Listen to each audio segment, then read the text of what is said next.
Allied fan, do you copy? Tracking target. Confirmed, firing missiles.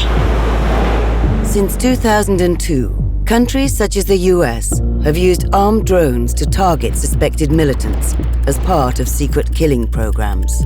During these attacks, thousands of civilians, including many children, have been killed and wounded. There's growing international protest against these unlawful targeted killings.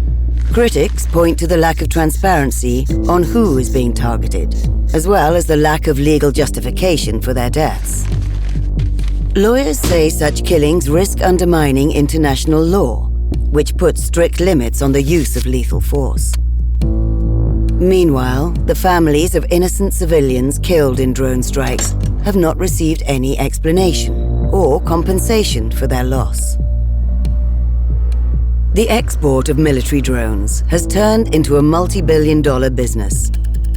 An increasing number of countries is either buying or producing military drones, while armed groups use commercial drones armed with bombs to carry out attacks.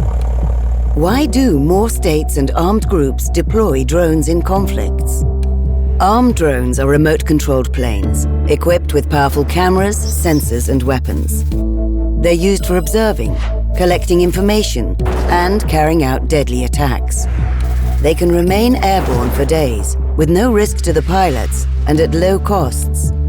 The next generation drones will be even cheaper, smaller, and able to fly in swarms. These unique features make it easier for governments to use deadly force, which could also result in more conflicts. How does this concern Europe? More and more European countries facilitate the American drone program by offering logistical support or by providing crucial information used in targeted killings. Despite the European Parliament repeatedly calling for a clear position on unlawful killings by drones, the European Union and European states remain silent.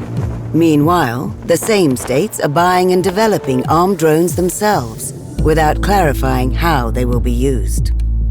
That's why European civil organizations have joined forces and founded the European Forum on Armed Drones.